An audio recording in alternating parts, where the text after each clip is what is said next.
Good morning, everyone. This is Father Alex Salazar, IVE priest, missioning in Mankato, Minnesota. And today is August 17th, 2024, and it is the 19th Saturday of Ordinary Time.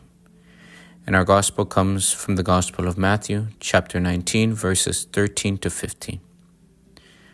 Children were brought to Jesus, that he might lay his hands on them and pray. The disciples rebuked them, but Jesus said, "Let the children come to me, and do not prevent them, for the kingdom of heaven belongs to such as these." After he placed his hands on them and went away. The Gospel of the Lord. In today's Gospel, we hear how children were brought to Christ for a type of blessing.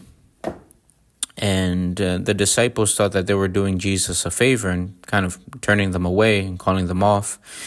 Well, our Lord instead proceeds to rebuke the disciples and starts to elevate the status of children. That throughout the Old Testament and in Jewish culture, children in some way weren't accounted for. They were in some way small or insignificant, as it was in the case of the multiplication of bread and fish. They weren't accounted for in the numbers, along with women. But here our Lord in some way elevates the status of children and places them as a model of faith. In some way makes them legitimate members of the kingdom of God, as the biblical commentary says. That our Lord doesn't elevate the physical status of children, nor the childish aspects, but rather our Lord exalts the good qualities of children. Their simplicity, their openness, their innocence, their freedom from any type of prejudice, their readiness to change or adapt or to learn. That these are all good qualities that children have. That among them we can specify, or we can speak only about two. One is the innocence and their fidelity. The innocence, our Lord refers to the purity of intention. When a person is innocent, he seeks to ensure the utmost best intention possible, that there's no malice in the person's actions. And anything that could occur wrong is more out of, we can say, ignorance or lack of ability than because of the intention. And because innocence of children, they're also usually very transparent. And this is why sometimes children say the most blunt or the most darnest things, because they're very pure in their intention. They don't mean any malice. Sometimes it just comes out, and these are the things that they observe. And second is, as we said, is their fidelity. That a child believes and in some way wishes to understand afterwards. In other words, we can say, I believe in the Word of God, the teachings of God, because He is God. Later, I'll maybe understand, or I'll come to understand the truth. But first, I simply just believe. I simply just trust.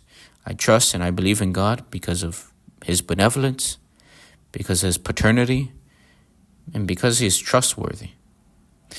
On one occasion, St. Francis of Sales was acting in some way with children like a child.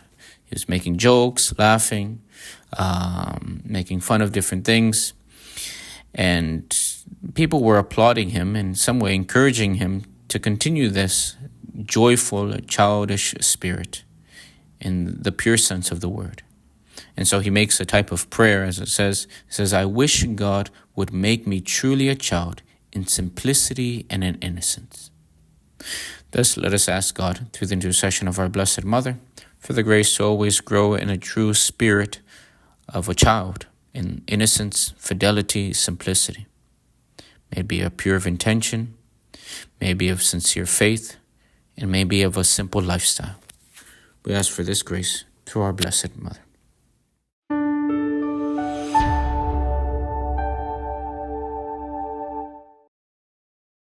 Thank you so much for listening.